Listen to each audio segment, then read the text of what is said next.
This morning. There you go. Welcome. We're excited to have you all here. Thank you for joining us today. The topic is innovation. And we have three spectacular, talented authors, and they're going to share their books with us today, their experiences, and so forth. And this is just another great event sponsored by the Global Chamber. And there's just a wealth of talent, as you can see, throughout the worldwide network of people involved with the Global Chamber. And we're just thankful to showcase them here, give them a chance, give you a chance to see all that's going on throughout the world. However, I want to give a special recognition to this Gloria Peterson lady who had the idea for putting this series together, to have the authors. And of course, we have this 8-week series where we have 3 authors each week. And we're in the 4th week of that. And Gloria started the idea for this some year ago. And she's just, here we are in the midst of making it happen. So for this is kind of a early birthing event for Gloria to get this underway here. So we're really, really thankful for that. You're in for a really special treat today. 3 really successful individuals, worldwide experience, global focus, and really focused on something that all of us have to be caring about, which is innovation. So first of all, I'd like to share with you a little bit about each one. And if you don't mind, we're going to do a little bit elaborate here with some of this because we want you to understand the wealth and the depth of the talent here. And let me start with Susan Lindner. And Susan has written a book. The title is Innovation Storytelling: Get the Resources, Runway, and Recognition You Deserve. Now, Susan is a speaker. She's a cultural anthropologist. She's a brand marketer and a disruptor. Susan got her start as an AIDS educator in the brothels of Thailand, helping turn prostitutes into entrepreneurs. Pretty magnificent. Today, she's the founder of Emerging Media, a branding, PR, and marketing agency dedicated to helping tech founders reach their finish lines. Her award-winning strategies have gotten 10 companies acquired, and she's now hell-bent on sharing them with the world. Susan speaks to startups, innovators, and top executives from 60+ countries at companies like GE, PwC, Deutsche Bank, and Capital One. She also speaks at global conferences, consulates, and trade organizations throughout the world. And she speaks about strategic storytelling, mastering the message, and the media for maximum impact. Susan, thank you for being here today. Thank you for having me. Let me also introduce now to you Alex Devereaux. And you can see that I'm having to use my teleprompter over here with this because there's so much good information and I don't want to miss a single item. Alex's most recent book is Smart Decision Making in a New Tech Paradigm. And Alex is the founder of the Devereaux Group and has focused on demystifying and making improvements to challenging situations by producing winning, sustainable outcomes with a futuristic approach to management solutions. And as a highly respected and trusted leader, many of his clients, from New York to Los Angeles, Japan to Hong Kong, Israel to Ghana, have been seeking advice from him for decades. Alex believes in building sustainability through non-zero-sum game and works to create win-win relationships. For example, one longtime wealth management client launched the first open-ended fund company in Hong Kong.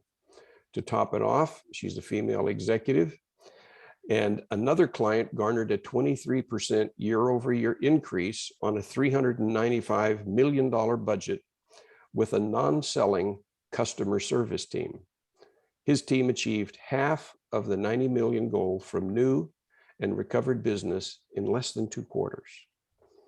In Alex's new book, Smart Decision Making in a New Tech Paradigm, he describes how to develop competencies for making reliable and predictable decisions faster, with consistency and the least amount of resistance and anxiety. This book is especially applicable for organization leaders who find themselves paralyzed and unable to trust their quick decision-making process in the middle of chaos, where they must change to adjust quickly to a paradigm shift in their industry or economy. Alex has a structural engineering degree from IIT, which is Illinois Tech in Chicago. He has an MBA, a master's in e-learning technology and design, another master's in e-learning corporate training and knowledge management, and he graduated magna cum laude. He's a graduate of the Jonah program, which is the Goldratt Institute. It's with the Goldratt Institute, and he's a certified knowledge manager and knowledge environmental engineer. Alex was a chair for a School of Drafting and Design and School of Business. He is an advisory cloud advisor for startup companies and a certified game thinking graduate, and of course, a published author. Very glad to have you here today, Alex. Thank you, Dwaine. Appreciate that, Angel. Let me tell you a little bit about Lon Safko. Lon's book is called The Innovative Thinking Bible. And Lon is a serial innovator, inventor, best-selling author, speaker, trainer, consultant, and is the creator of the first computer to save a human life, as coined by Steve Jobs of Apple Inc. That computer, along with 18 of Lon's inventions, are part of the permanent collection of the Smithsonian Institution in Washington, D.C., along with 30,000 of Lon's professional papers. Lon also has 14 inventions in the collection of the Computer History Museum in Mountain View, California. Lon starred in the first ever PBS television special on social media and you communicating in a digital world. Lon developed the world's first voice recognition, voice synthesizing, and pioneered home automation with the physically challenged in mind. He's also the designer of the archetypes for the Apple Newton World First PDA and Microsoft's Bob operating system. He also invented those handy little help balloon pop-ups, tooltips he brought to market, the world's first virtual reality operating system. He also designed the first artificial intelligence nuclear waste tracking system for the United States Department of Energy. Lon has founded over 14 companies, including Paper Models, which is based on three-dimensional internet advertising and virtual electronic retailing. It's a concept for business, for promotions, and education, for which he was awarded 3 United States patents and got 60,000 customers and more than $1 million in revenue. Lon is a 2017 Pulitzer Prize nominee and author of multiple innovative best-selling books. The Social Media Bible was published by John Wiley & Sons, is now in its 3rd edition in 5 languages, and it hit #1 on Amazon. This is the most comprehensive book on social media marketing ever written, and it's exceeded more than $2 million in retail sales. His bestseller, The Fusion Marketing Bible, published by McGraw-Hill, is published in 3 languages. It hit #3 on Amazon, and the concept is patent pending. And that's the Safco Wheel Marketing Toolkit. Leverages your existing marketing to make it significantly more effective while adding to your company's bottom line without any additional costs. Lon's 2 most recent bestsellers, The Innovative Thinking Bible, Cracking the Creativity Code, is a 300 full-color pages of innovative techniques, ideas with more than 200 innovation quotes and 40 brain training exercises. And his AI chatbots, Unexpected Positive Consequences, both of those books hit #1 on Amazon. Lon is also a renowned international speaker, consultant, and trainer, teaching the world's largest companies the concepts to harness the power of innovative thinking, social media, and digital communication strategies. This creates higher productivity and profits. His presentations are personalized to help corporate, government, higher education, nonprofits, and executives improve their operations and performance by elevating their innovative potential. Lon has been recognized for his innovation with such prestigious awards as the Westinghouse Entrepreneur of the Year, Arizona Innovation Network's Innovator of the Year, the Arizona Software Association's Entrepreneur of the Year, and he was twice nominated for the Ernst & Young Inc. Magazine Entrepreneur of the Year, the Public Relations Society of America's Edward Bernays Mark of Excellence Award. So you can see that Lon does sleep from time to time because he's awake here today. So anyway, thank you for letting me take some time to introduce you to each of these three incredibly talented individuals. And we're thankful to have them here today. And I appreciate just everyone being here with this and just sharing with us your knowledge today. So let's begin, if you don't mind, hearing from each of you individually. And Susan, if you don't mind, may we start with you and just tell us a little bit about the content of your book.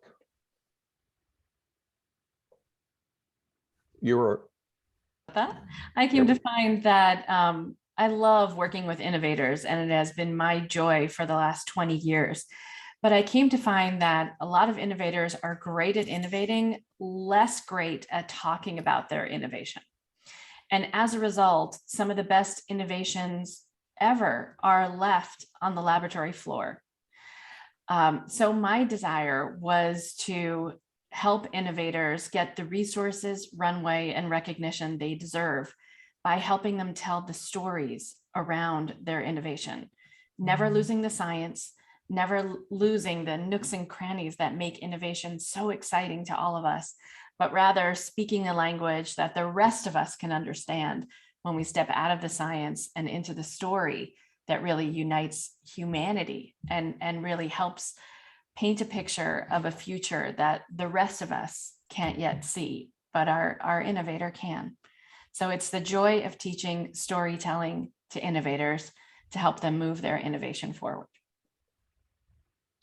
Superb, superb.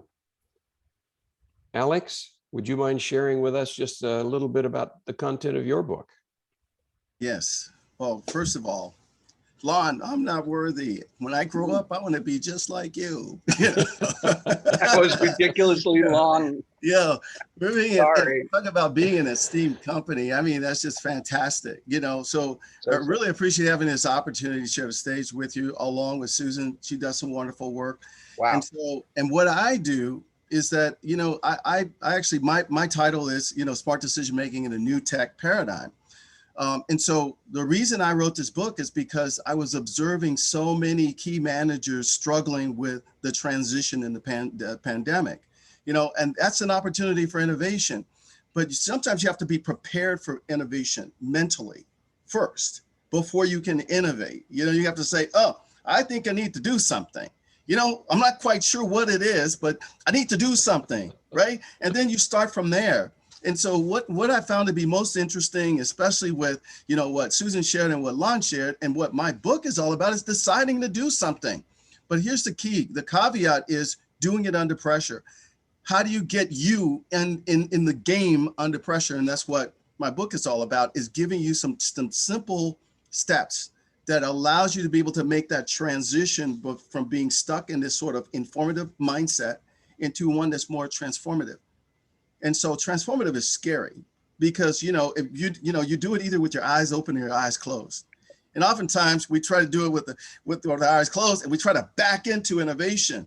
And sometimes it just doesn't work. Sometimes you have to face the problem head on. And that's what I try to do, is try to inspire, key decision makers, especially, but anyone in general, to be able to settle down enough to be able to think about what the intention is and how to move forward.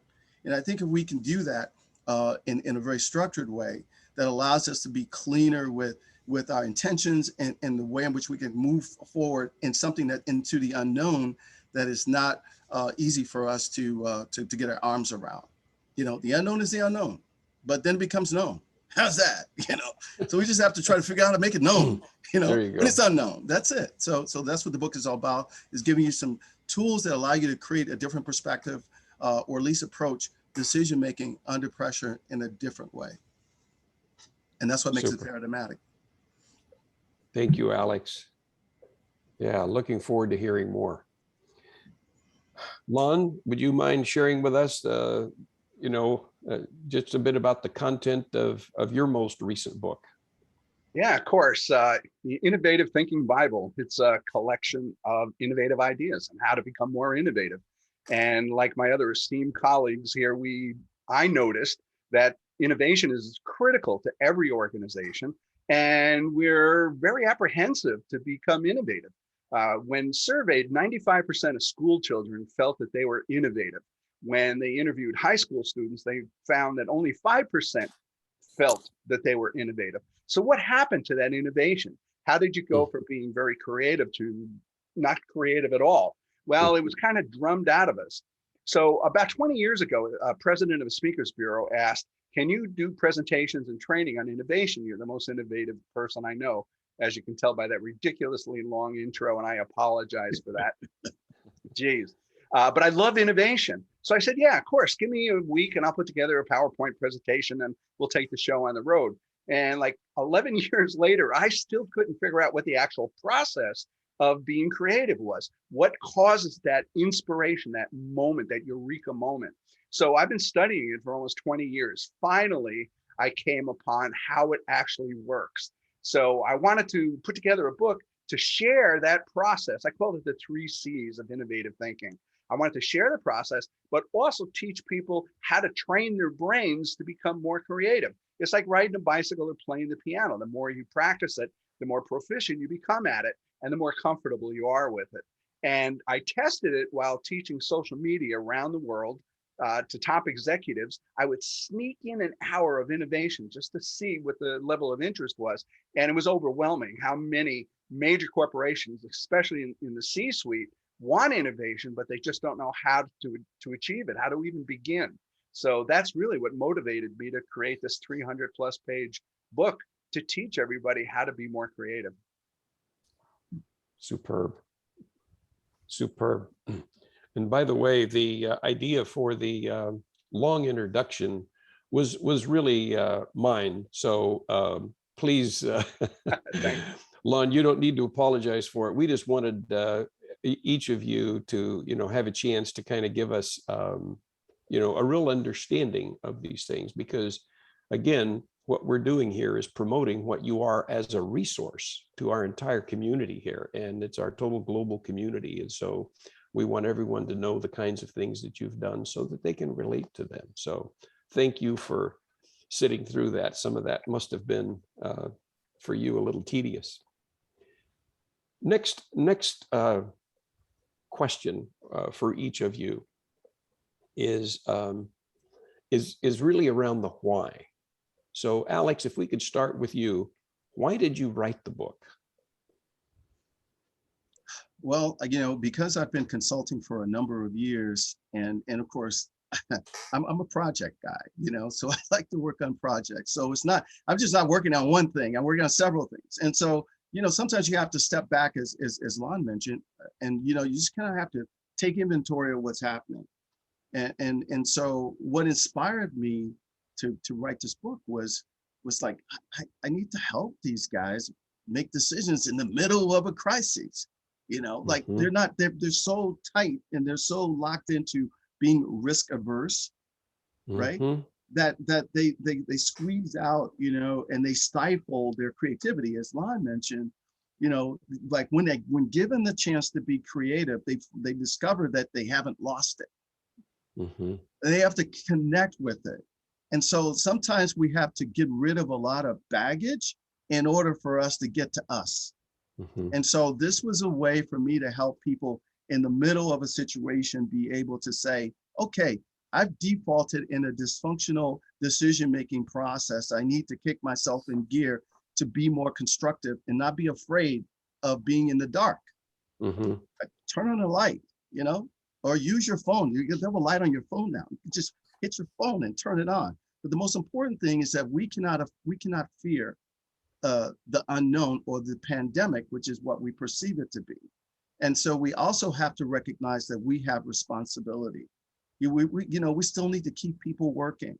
And so people trust us as leaders to handle that, to address that. And they surrender their trust to us with the intention of being able to be a part of an infrastructure that's going to support them moving forward constructively with respect to their survivability. And so what inspired me to write this book was, being able to give them a set of tools that allow them to change their perspective in the middle of a crisis or a middle of a pandemic or in the middle of a situation where they had unsurety, they just become more self-assured. Super. Super. Thank you for that. Thank you. Thank you. Lon, would you mind just giving us a little more about the why you've written the book? Yes, of course. Again, innovation has always intrigued me, and the way the human brain works intrigued me. The difference between the right brain creativity and the left brain analytical logical side, and how they communicate between themselves. So over the last 25 years or so, I've collected illusions and ideas and team exercises and things that kind of exemplify that. And as I said earlier, I tested it, got a market tested a new product, and I found that there was a tremendous need, much more than I anticipated, by the way, innovation.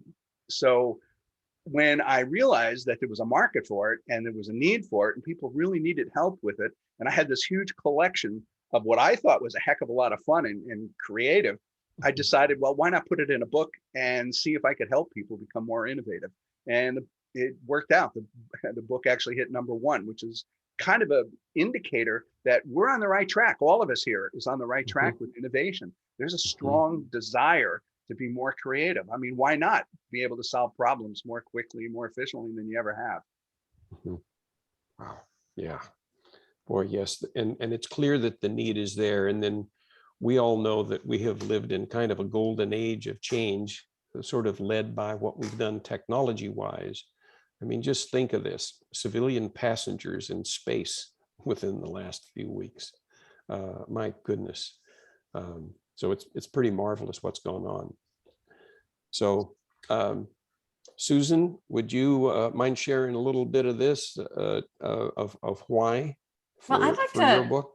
I'd like to riff off some of these lovely comments from my fellow panelists, if you wouldn't mind, Dwaine. Please go Because for it. my creative brain is just popping.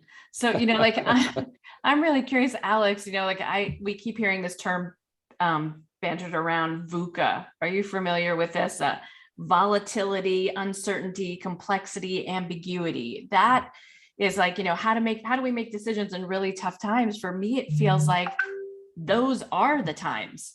This is the day-to-day these days, right? It's not even avoidable anymore. You can't avoid VUCA if you try.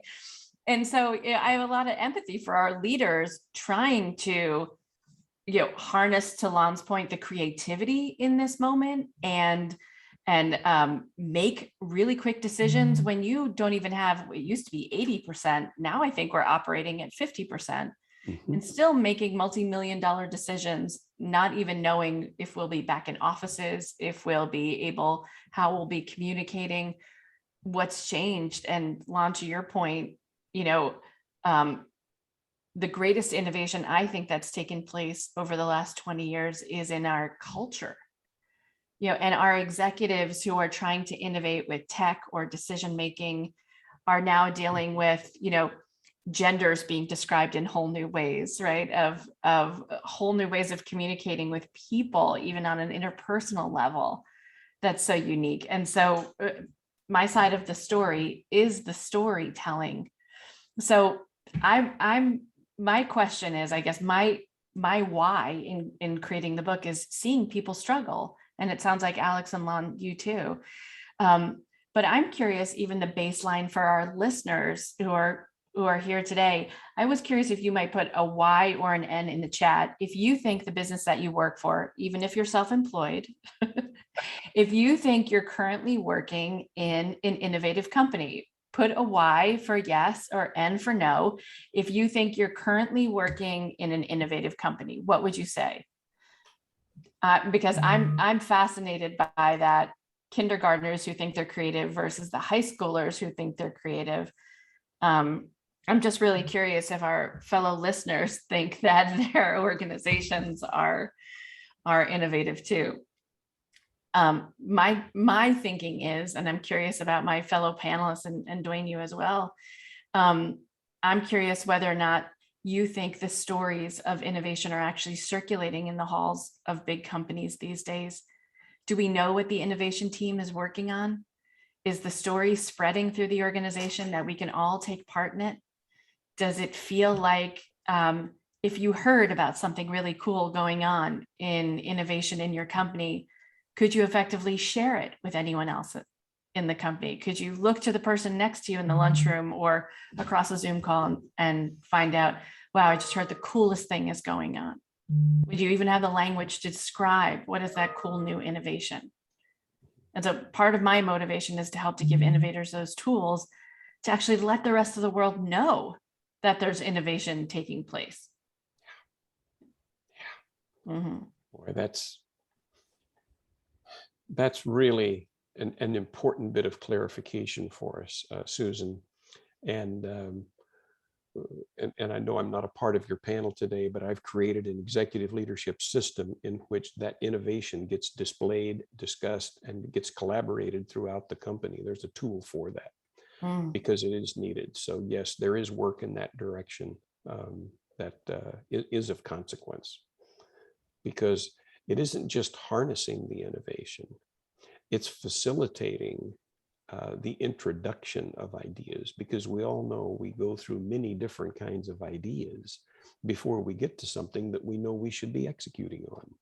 But that doesn't mean the process isn't an important process, because through the process of sharing and collaborating and thinking together, it really expands everyone's view of the opportunities. And so that to me is just key. And I'm sure with your books, I'm eager to hear more about your books, because this world of innovation, just think of it. I think the word innovation in terms of usage, if we went back not that many years ago, it wasn't even a word that was used very often.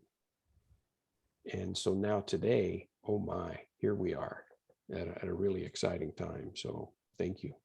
Yeah. So go ahead, Susan. No, and I just, Doug put an interesting question in the chat, which is, what is innovation today? You get a purple iPhone, like big whoop, it's like the new tide, the new tide, the new and improved tide. And how about the new Coke? Like what even constitutes, for all of us, right? We're asking that question, what constitutes innovation? Is it a small shift, or does everything have to be a moonshot or a trip to the moon, literally this week, last week, if it's to be considered innovation? Yeah, it'd be interesting to hear from the audience kind of their reaction to what they think that is. So if you who are listening, if you have an idea, please give us a little chat thought on that, because it would help us shape how we respond to some of your thinking. So appreciate the audience giving us your feedback on this, because in a moment we'll have a little bit more free form time. And Susan, we want to take that train of focus that you were on, and I think we want to elaborate on that in just a little bit. So let's make sure we don't lose that. Well, Dwaine, I'd like to add something to that, in that it's especially as it relates to innovation. Once upon a time, we used to focus on R&D. Research and development is where innovation was housed, and that was during our industrial age. And of course, when we transitioned into an information and knowledge age, it became something different, the way you thought about it. And of course, like for example, with what Lon introduced with his books, he introduced areas that were still new, but also we're related to technology. And so, you know, our transition in terms of technological adaptation and growth is introduced to us a whole different way of innovating. And so as we talk about innovation, you know, we're you know, and what I've seen and observed, it's happening all the time. We watch our kids, you know, they innovate, you know. I mean, so it's really something that's right in front of us. It's just that we have to decide if it's more, you know, classical or is something that's different, you know, but it's still innovation.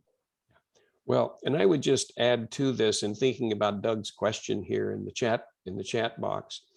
In years past, the principal cause of innovation was reaction. And what we're talking about here is being proactive in our innovation as opposed to just being reactive from the past.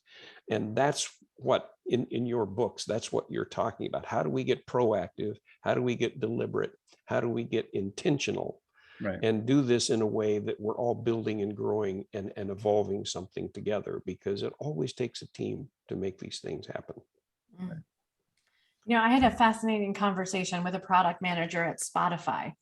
And I said, I'm starting a podcast called Innovation Storytellers. And I'd love to have your chief innovation officer on. He goes, who's that? And I said, do you not have an innovation officer there? He goes, why would we need one? And I said, well, why don't you tell me a little bit more about what you're thinking? He goes, I'm responsible for my product. I'm responsible for innovating my product. If it's not built into how I manage my product, then what am I doing here? Okay. It is my responsibility as a product manager to make sure that I'm constantly 2 steps ahead of my competition. I am the innovator of my product. And I thought, wow, that's a shift, right? And it also speaks to the size of a company like Spotify compared to a behemoth like GE, where you are so focused on quarterly results that to think that you have the headspace to meet the customer needs of a global marketplace and innovate, those functions have become separated to the R&D point, right? Yes. That can, you know, do we begin to retool the organization internally, you know, to think about everyone must be an innovator. And by and large, everyone must be the storyteller around that innovation now in order to get the approvals and the budget and the engineering time and the R&D time to actually make it work. So I'm also curious, you know, for our other authors is, does everyone need to be an innovator? Or do we relegate that to the ranks of specialists called innovators? Wow. Good point. But, yeah, Lon, why don't you respond to that? Yeah, absolutely. Yeah, we're all seeing that in the 80s, the United States was a manufacturing company. You had companies like 3M and innovating continuously, and they built their company based on innovation. But even in the 3M company, when the engineer invented stickies, the sticky notes, he tried for a better part of a year to get 3M to manufacture, and they didn't want anything to do with them. They felt that they were stupid until he gave a box of them to the CEO's secretary, and the CEO started to use them. When he ran out, he said, go buy more of those. They're terrific. Where do they come from? So it was that apprehension even back when we were in manufacturing, but absolutely true. Nowadays, we've made this shift into information technologies. Now, the cool thing is that most of these companies are small. They're very light on their feet. And yes, I think to address that excellent point, everybody needs to be an innovator. I remember my receptionist in my computer company one time came up with one of the best ideas our company had ever brought to market. It was absolutely amazing. She brought it up at a meeting one day. So everybody needs to be an ambassador to innovation if the company is going to continue to grow and outperform. Yeah. Wow. Yeah, I like Well, you that. know, to add to that, you know, Dwaine and Susan, and I agree wholeheartedly with you, Lon, and that, you know, also having been an educator, I've seen wonderful ideas come from students like your secretary. You know, innovation is not limited to anyone. You know, now the structure by which to deliver the product to the marketplace has its own process. But what I've seen is most important is that everybody has a chance to innovate, and they're innovating. You just don't know about it. You know, it's not documented. And so all you need to do is pay attention. And of course, you will see the things. So a lot of the things that we experience and what we see, you know, our kids teach us so much. I go back to our kids. And so they teach us so much. They give us information that allows us to think differently about our situation if we pause. You know, if we're not stuck in the past, you know, and we say, wow, that's an interesting way of looking at it, or addressing that issue, or the music that they maybe even listen to, and the things that they're doing with music is unbelievable, you know. And so all the things that we experience from an innovation standpoint, where I've seen innovation work in the most effective way is right in front of you.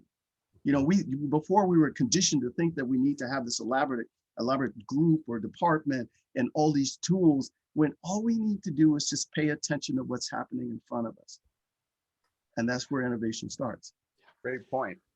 Yeah, and I think part of the comment from Susan also with this is building an environment within which the word is used and there's recognition for it, and a place where people can know that, gosh, if I have this idea, I really like knowing that I'm getting feedback on it. It's being reinforced. It's being encouraged.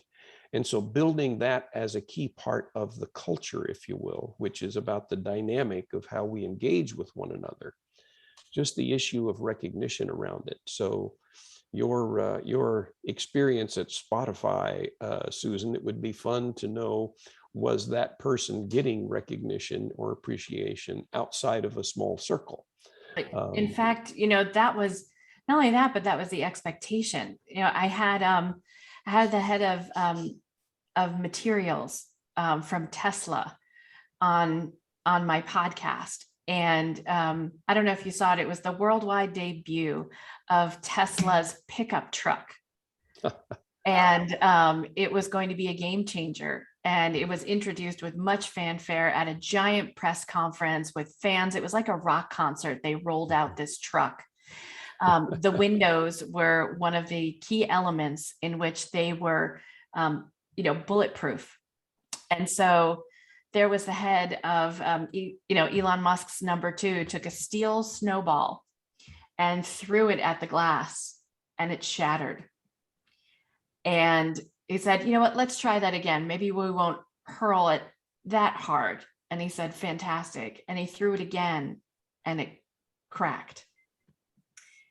And there you are debuting your giant new, what's going to take on the Ford F-150, right? And suddenly there is failure on a giant stage for everyone to see. And this guest of mine showed up with the steel snowball in hand.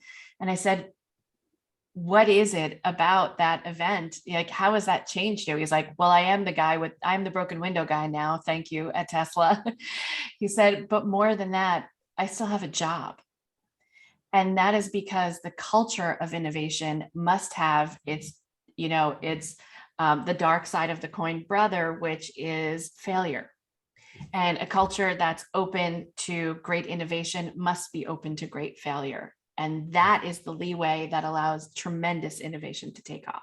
Without it, it sucks the air out of an innovation culture.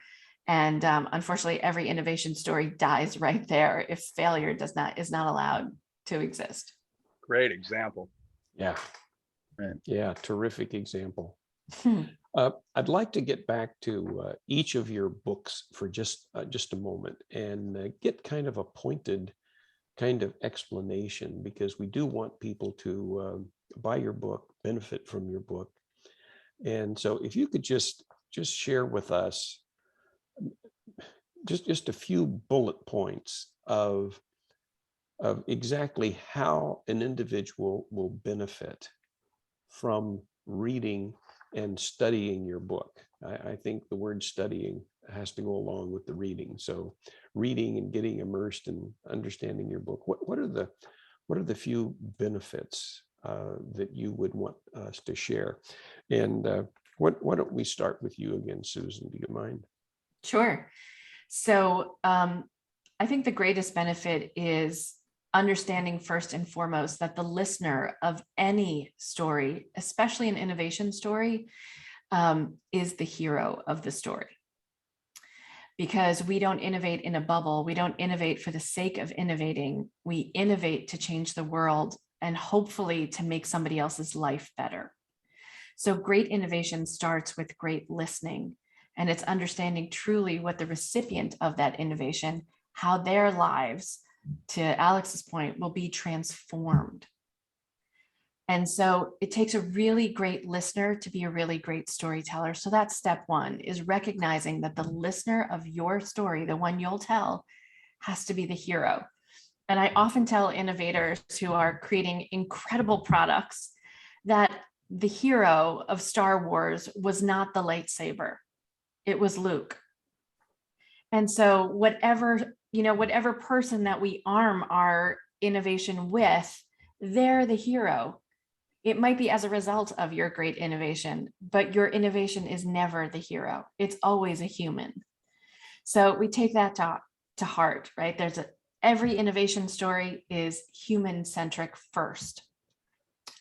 The next thing is that great storytelling does a couple of incredible things, and most people don't think about it this way. But if you give a presentation where it's just filled with facts and figures, statistics, beautiful PowerPoint presentations, and all of those Excel charts that you've been working so hard on, I can guarantee you that your recipients of that message will forget it within 6 minutes.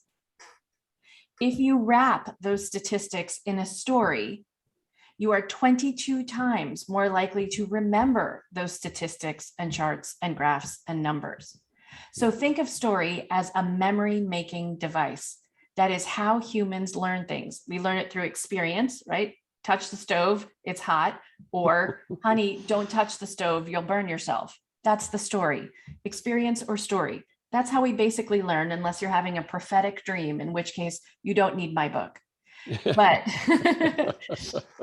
but the other is like that the way that we learn is through experience or story. And even the greatest innovators in the world first heard about amazing innovations through the stories of other innovators and through our teachers. So remember that story is a memory-making device. And the last thing I would leave people with is that the way that we conjure and the way that people keep memory inside and the way that they're able to share a story is by creating a chemical reaction in the brain, by creating emotion, adrenaline, cortisol, serotonin, dopamine, endorphin rushing stories. Every time you go to see a scary movie and your palms sweat, you're creating an emotional reaction in a human being. If you want people to get excited about your innovation, make them sweat, make them smile, make them cry, make them laugh, make them do anything. But you have to actually create a chemical reaction in the body. That's how you hold on to a story. And that's how you're able to share a story. Because the force of that story is so powerful when you can push an emotion to a human. That's how we overcome inertia. That's how we overcome all things, is we make people feel. And so this is some of the hardest things for my lovely scientific friends to do, is they want to stick to the facts. And I'm begging them to make people feel. So that's what you'll learn in the book, is actually how to take great stories around innovation and make people feel them in their soul so that they want to tell the world about them. Super. Thank you, Susan. Lon, how about the summary for you? Boy, what are they going to benefit? That is so excellent. Please, let me just take a sidebar here just to support that. I just got a chance to meet Marty Cooper, who invented the world's first cell phone. And we were talking about how tough it was. And AT&T was constantly beating this guy down to prevent him, because they were trying to invent the first cell phone. And he finally gets the cell phone, and he calls this big press conference in Times Square, New York, to make the world's first telephone call on a cell phone. So I asked him, I said, who did you call? This is the world's first call on a cell phone. Did you call your mom? He says, no, I called that blank over at AT&T. I love that stuff. Okay, so yes, that story is going to stick with me for a really long time. And yours is going to stick with me. That's fantastic. Yeah, absolutely. And can I get him on my podcast? That sounds great. Oh, yeah. His name is Marty Cooper. He's so funny. Yeah, let's connect offline. I like that guy. So Yeah. yes, what's the big takeaway? Well, okay, here's a selfless self-promotion here. Oh, yeah. That's what it looks like, visual image. The whole purpose, again, of the book is to teach you. So exactly what you said, you can make the best Excel spreadsheets and come up with all this data. Nobody cares. They'll listen and then they're thinking about playing with their dog or reading their emails. So it is about that interaction. So the book had to be fun. If I was going to spend 300 pages teaching somebody something that they're not comfortable with, it had to be fun. So yeah, it's light humor. In the beginning, it says this book is made with 100% recycled electrons. It is dolphin safe. It's free range.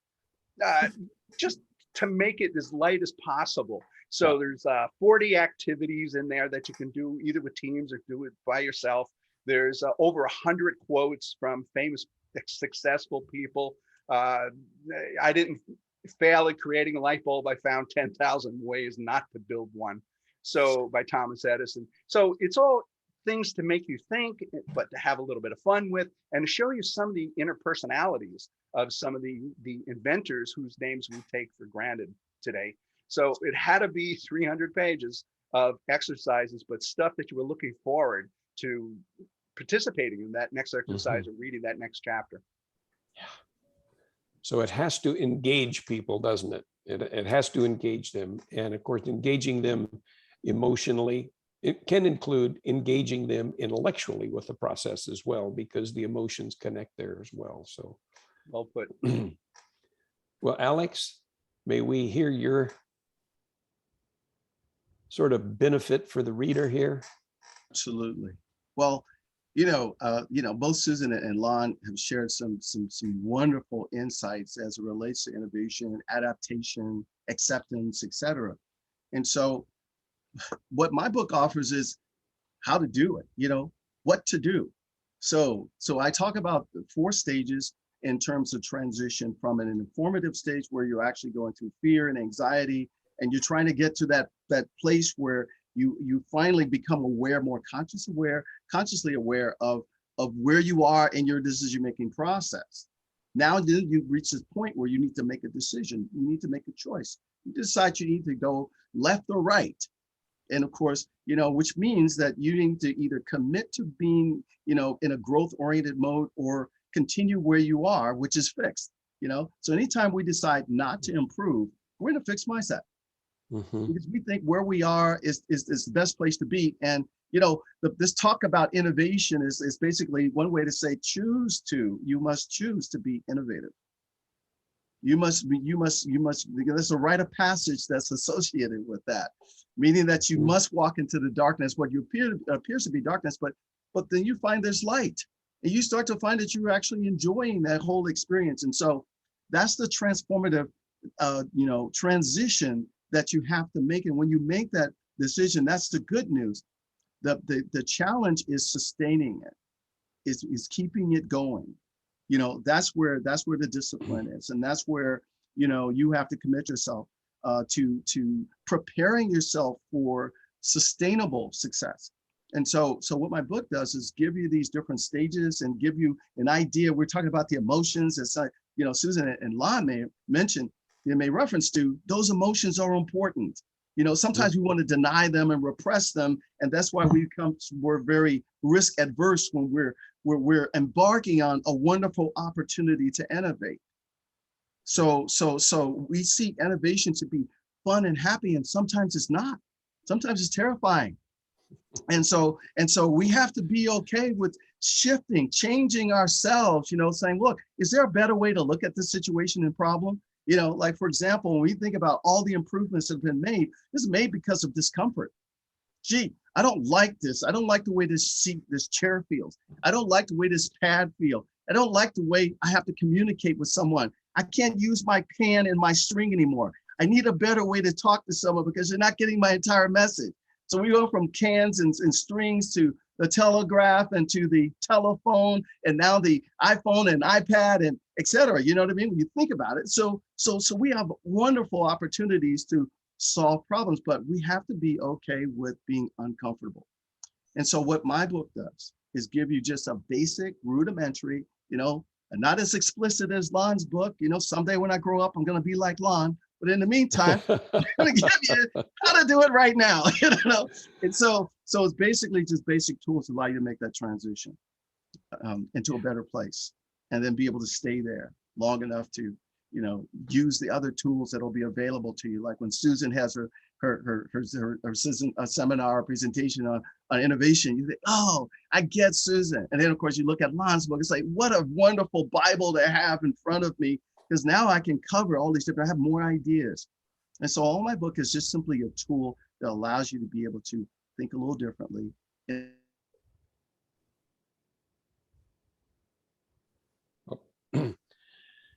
Okay. Imagine That's the really three of us working together. Yeah, it's really, really exciting. And I think also just a quick mention that we happen to live in a culture that the whole culture is very accustomed to change and new and doing new things. And so we live in a very ripe kind of environment. And I think that's happening all over the world these days in the places where we all get to engage. And it's just fun to see that, the acceptance and the excitement about new things. And that's helping the process. But today, just what I think is so terrific about today is that we have discussed process of innovation. We've talked about the actual presenting and the storytelling that must go with it if we're going to introduce it. And I think also, Susan, one of the thoughts that I have with the storytelling is I think the storytelling becomes one of the places for the initial creativity around innovation. Mm-hmm. And so it's both the spark place, it's the sharing place, and it really provides a significant part of the fun along the way. And I know that both Alex and Lon have included those thoughts, but you so explicitly providing guidance there really is a big deal for us. Just if you just had, sort of quote elevator pitch with someone for your book, one sentence, two sentence, as we get near the close here, it would just be fun to hear that from each one of you. And that, I think, will just help people crystallize what they've been hearing from you today, because we know they've been stimulated. Now, if you don't mind, just a quick sentence or two to help crystallize. And Lon, may we start with you? Yes, please. Don't be afraid of innovation. It's not going to bite you. Like Alex said, there's no monsters in the closet. Turn the light on. It's your sweatshirt. So you can learn it. It's just requires practice once you know how. So embrace innovation. It's a heck of a lot of fun. That's good.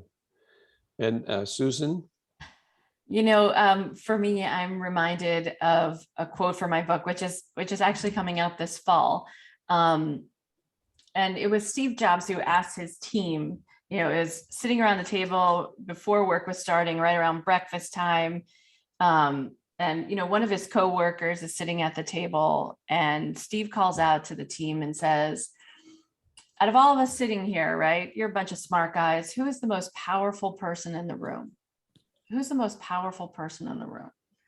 And someone says it's a supply chain guy. Well, it gets us around the world. And another guy says, well, it's obviously Johnny Ive, our designer, who's made this iPhone the most beautiful thing in the world. And he said, well, it's probably our comms team getting the word out to the rest of the group. Or what about our engineering team? And Steve Jobs responded after taking a beat. And he said, the most powerful person in the world is the storyteller, because the storyteller sets the vision, the values, and an agenda for an entire generation that is to come. Mm-hmm. And I thought, wow, that is always who has been the most powerful person in the room, is the one who can show us a picture of a future that we can't see yet. And so I think that's now the leadership task of every innovator, is to paint that picture for us so we can step into it, so we can really embrace it. And, to Alex and Lon's point, not fear it, but really own our own selves in that future. Mhm. And so that's why I encourage everyone to think about, how are you telling the story of your next great innovation, your next great change? Yeah, exciting, exciting. Alex? Well, for me, it's just really simple. Now that you've committed to being an innovator and you've heard the story, there's work to be done. And so what my book does is get you to work, put you in a place where you can start to think constructively about and make the commitment to making that transition. And so innovation is about taking action. It's about new action that you are willing to take, which means there's fear associated with it. There's anxiety associated with it. There's the, self-evaluation, self-assessment, am I good enough, etc. All of that is bundled into it. But the bottom line, at the end of the day, after the story, somebody has to do something. And so what my book does is put you in a position where you can come from that meeting, innovation workshop, and you can say, okay, this is where I need to start. Step one. Here's step one. I need to deal with my own fear. I need to deal with my anxiety in terms of making a decision about it. You go from being unconscious to conscious, and then you go into this mode where you have this conscious competency is where you make that commitment and choice and transition into a place where you can actually sustain it. Because what's interesting about it, when we have a startup company, everybody has wonderful ideas. But we have to figure out how to shift the company to that inflection point where we can start to grow. And the growth transition is an iterative process. And so what my book does is give you tools that enable you to do those fundamental things that are necessary for you to go from point A to point B, and then point B to point C, and then point C to point D in your transition. This has just been a spectacular session. I'm looking forward to listening to this again more than once. So I just know this is going to be a valuable resource for a lot of folks, and looking forward to them connecting with you. And just thank you for contributing to our global chamber world of just outrageous resource and treasures. And next week, we're going to have a session like this. It'll be about exporting and globalization, that whole world of bringing us all together with the products. And we'll have three speakers. One of them is Zach Selch, and the other is Lothar Stolowan. And the moderator next week will be Jacqueline Wales. So it's going to be a great, great session, and look forward to learning from next week. But as we close here, just thank the three of you. You were marvelous, marvelous, marvelous. And we just appreciate the wealth of information and just the delightful way in which each of you shared your information. So thank you for that very, very much. Thank you. Thank you, Dwaine. It was an honor. Appreciate it, Wayne. Thank you. Lon, Susan. See you all again soon. All right. Hey, thanks, Gloria. Thank you, Gloria. Great job. Thanks, Gloria. Bye-bye. Yes. And Gloria, I'm looking forward to our lunch together here soon. Okay. Yep, you got it. Okay. Take care, everyone. We'll be connected. Thank you all. Yes. Thank you all very much. Take care. Bye now. Bye now.